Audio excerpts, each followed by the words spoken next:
Are your relationships pushing you closer to God or pulling you further away? That's a tough question, but today we're going to get real about it. We're talking about godly relationships, what they are, why they matter, and how to build them. Let's start with a quick thought experiment.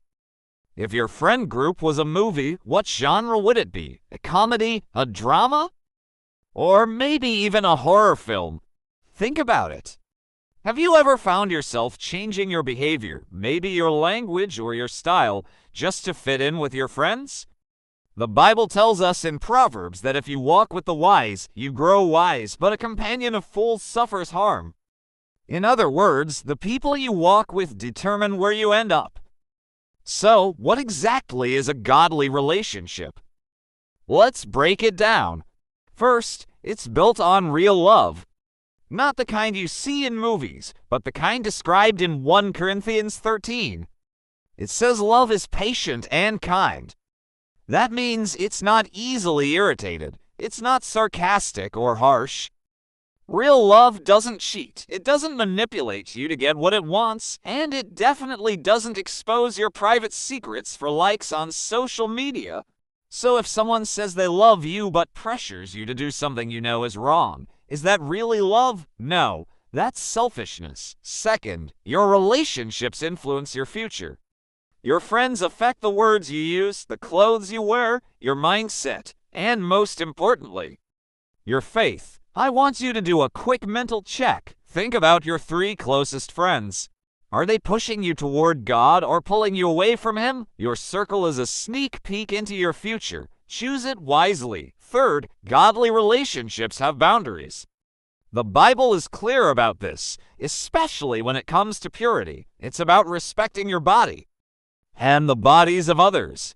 It is also about emotional boundaries, not letting someone manipulate your feelings or make you feel small. You have to understand that not every relationship, no matter how popular or exciting it seems, is God's will for you. And that leads to the 4th point. Don't be unequally yoked. What does that mean? It's simple. Can 2 people walk together if they're heading in completely different directions? If one person is serious about their walk with God and the other isn't, there's going to be constant conflict. You can't grow spiritually if someone is always pulling you down. Finally, a godly relationship forgives. People will mess up. Friends will offend you. Family will hurt your feelings.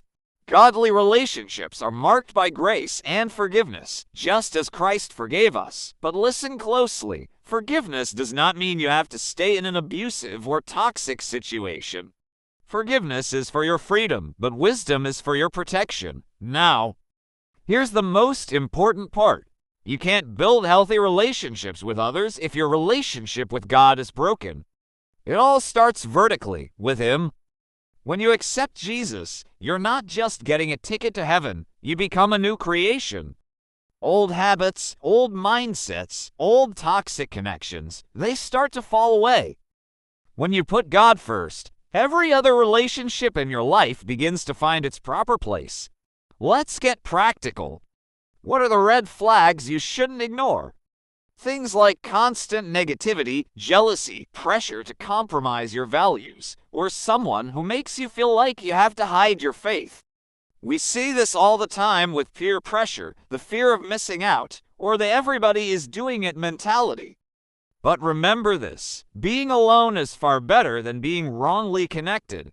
So what can you do right now? Here are 5 action steps. 1. Pray before you choose your close friends. Ask God for wisdom. 2. Set your boundaries early and clearly. 3. Don't ignore the red flags we talked about. 4. Choose friends who pray, who build you up, and who aren't afraid to talk about their faith. And 5. If a relationship is toxic, be strong enough to walk away peacefully. I want to challenge you today. Some of you might need to upgrade your circle of friends. Some of you might need to finally forgive someone who hurt you. Some of you might need to break a toxic attachment that's been holding you back. And for some of you, today is the day to give your life fully to Christ and start building that foundation. Take a moment right now and think about one relationship you need to strengthen, one you need to fix, and maybe one you need to release. Let's pray together. Father, thank you for your love. Give us wisdom to choose friends who will draw us closer to you. Give us strength to leave the wrong relationships and purity in our hearts. Give us the boldness to stand for you even when it's not popular.